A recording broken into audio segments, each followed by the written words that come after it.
Okay, so my name is Jayanne, and we are talking about generation astrology. Today, we're talking about Uranus. And yes, that's how I say it. Everybody tells me I'm saying it wrong. And it's really funny, too, because Uranus has a story about its name. But I call it Uranus. And we're going to talk about how Uranus impacts the experience of generational astrology and how it impacts the experience of each generation as it moves through the signs. Okay. One thing I said about Pluto and one thing I said about Chiron is that they're relatively recently discovered celestial bodies. So one of the most important aspects of astrology is that actually humans create astrology. We create it with our consciousness by looking up, and we have built it up over so many thousands of years, these stories and these things that are reflecting back to us from the stars, that it is a collective unconscious thing that we do. Whether you know about it or care about it or believe in it or not, it is impacting our lives because we have sent it energy for so many years. Consciousness creates, period. And we have created an unseen structure within of our collective psychology through astrology and through focusing on the stories in the stars. And all that to say, very, very recently discovered planets are, it's tricky when we say, oh, 1,000 years ago, Pluto was in X or Pluto was in Y. They didn't know that Pluto existed. Okay. So they couldn't send their consciousness to Pluto, right? They sent it to they sent it to Pluto, the god of Hades, right? Like that's kind of the whole thing. And when we named it Pluto, we also we pulled a piece of that story and put it in the sky. And so it's really tricky. Anyways, all that to say, recently discovered celestial bodies, when we start to ascribe meaning to them, people who were born before that was even discovered are going to have a different experience than people who were born after it was discovered. Okay. So, with Uranus, though, we do not have that problem because Uranus was discovered in 1780, 1778. There we go. And Uranus is known for new technology and being weird. And the funny thing about Uranus's name is that, first of all, it was originally spelled differently. There, it starts with an O. And it was also supposed to be named for the all of the other planets are named after the Roman version of the god or goddess, but Uranus is named for the Greek version, which is weird. Also weird, right? So that's why a lot of people refer to it as, I think, Caelus or something like that, which is like the Roman version of the same god. And Uranus is known for being weird. Uranus is known for having technology and new technology. And when Uranus was discovered, which was somewhere between 1881 and 1878, so I'm sorry, 1781 and 1788, we have the French Revolution, the American Revolution. We have the mass implementation and shift from a oligarchy to, some version of a monarchy to some version of democracy, right? That's a major shift. And guess what? Uranus shows up in the collective consciousness at that time. Okay. So this is like super significant.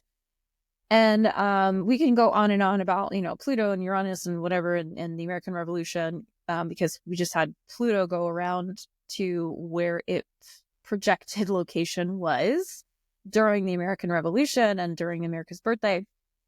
But that's not what this is about. This is about people who are alive today and their generations. But I wanted to give you this context on Uranus because while some of the generational planets are more recently discovered, Uranus is not that recent. it is outside of living memory, and that's what's important here. So anyways, let's start with the 40s. So Uranus was in Cancer. So when it was in Gemini, 1942 to 1948. Uranus is a much faster mover than Neptune or Pluto, or even Chiron sometimes. Chiron has an elliptical shape, so it's different. But Uranus moves a little bit more quickly just because it's closer. So we're looking at with Uranus is microgenerations and experiences that people are having that are similar to each other, but in a very much shorter piece of time. Okay, so it's looks like about every, 6 or 7 years or so.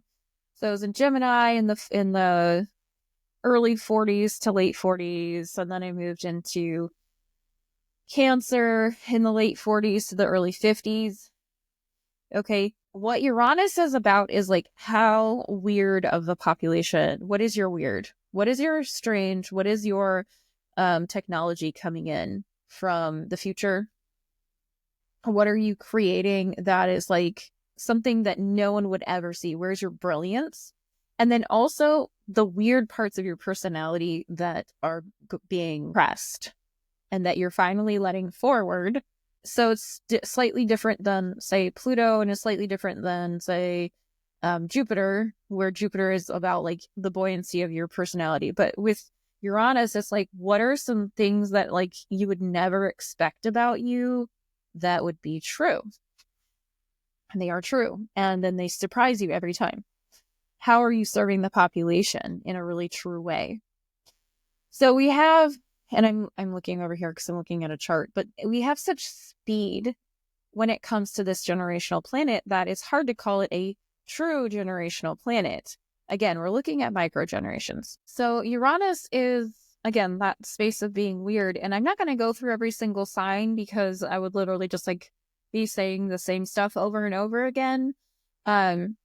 So look up your sign of Uranus, where Uranus is in your chart and where it is in what sign and then what house. One of the things that I think is really important to pay attention to with these generational planets is that the sign is going to be the same whether you were born in 1956 or 1955, right? That's why it's not a personal planet. These generational planets are meant to influence us personally through our houses. Houses are a little bit more personal because it has to do with the time that you were born and the place. So if your house, if Uranus is in your first house and somebody was born the next day, it could be in their 6th house, for example, or even hours later, it could be in their 6th house. And so the expression that these generational planets come through is through your house. So if you're trying to understand, like, what is my best way, like, to express my weirdness, you're going to want to look at what house it's in so that you can really dive into where are you preferring not to express that weirdness, or what can you rely on showing up for you out of nowhere? Something that's like completely unexpected. And also, where are you able to serve the population best? That's Uranus rules technology for service of the greater good. And we saw that very, very starkly when it came to the American Revolution and the French Revolution and the institution of democracy, okay? Because Uranus comes on the scene and poof, everything changed. Uranus shows up. We finally can see Uranus and become aware of Uranus, and we're starting to see where we are not serving the population in the highest good. Okay, another thing that I heard another astrologer say that I just absolutely loved was when it was 2010, Uranus went into Aries until about 2018. And during that time, people were like, oh, it's going to be like dramatic shifts in war and people are going to have a lot of war. That's the other reason I don't love predictive astrology, is because a lot of times people are like, oh, it'll be like war. Oh, it's Aries, it'll be war. Oh, there's Mars involved, there'll be war. Oh, Mars and Pluto are touching each other, everyone's going to kill each other. Like, not necessarily. We have emotionally evolved as a collective to the point where we can start to appreciate the subtle nuances of energetics and be able to manifest things in a more beautiful way than we ever could have before. So, anyhow, when Uranus moved into Aries in 2010, it was right after the stock market crash of 2008. Well, right after, right? And people were worried about instability and blah, blah, blah. And they're like, oh no, it's going to be like crazy war. And the coolest manifestation of Uranus and Aries is the selfie. That was something that I heard another astrologer say. And it's because if you think about it, having a self-portrait was like a very wealthy, rich thing to do. Being able to take a picture of yourself, again, used to be very wealthy and rich. That's why our parents dragged us to the photographer's office and like, well, no, we're getting pictures taken, because it's like inside of our cultural programming since, painters were painting family portraits to be like, this is our show of our wealth, right? Like, this is our show of like our status. And to take that and then commoditize it to literally anyone with a phone. That was the coolest thing that came out. That is like such a Uranus thing, is like, let's bring this really fancy thing to the population and also have it be a little vain, right? That's Aries. Aries is very vain. Aries is like all about themselves. So to have it like shift into this, oh no, the selfie is the pinnacle, the pinnacle of Uranus and Aries. So I want you to open your mind to this concept. Go look at where your Aries is in your, Uranus is in your chart, and look at what house it's in, and look at what is the highest expression of that, and what is the funnest expression of that, and how can I bring in more weirdness into that space. And if you need some help, of course, I'm here to help you look at that and figure out where your houses are and what do the houses mean. But seriously, Uranus is here to help you, and it's here to help the population. It's not about creating chaos for the sake of chaos. It's chaos with a plan, but you just can't see the plan because our own limitations end at a certain point, and we don't believe that there's anything in between here and there, and we don't believe there's possibility between here and there. And Uranus gives us the possibility without the backstory, and that's what surprises people, and that's what scares them. But then once they start to integrate it, then they go, wow, this is the greatest thing that ever happened to me. And there's no way I could have logicked through this. No way. No way whatsoever. I could not even have known what questions to ask to get here, but I can reverse engineer and see how this makes sense now that I have already had it. It's kind of like the concept of like, if you ask people what they wanted, right? I think Henry Ford said this. If I asked people what they wanted, they would have said they wanted a faster horse. But he gave them a car, which we know, horsepower, right? Like we relate it to horses and we understand like whatever. But he gave them a car. He put fire on wheels and made it go, right?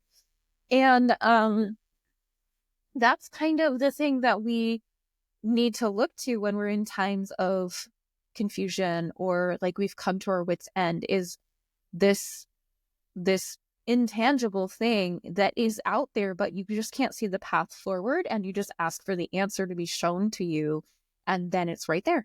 It's right there. So I hope that you enjoyed this. This is our last one on generation astrology, other than I'm going to do a whole episode on Gen Z. Because they are the weird ones, whatever.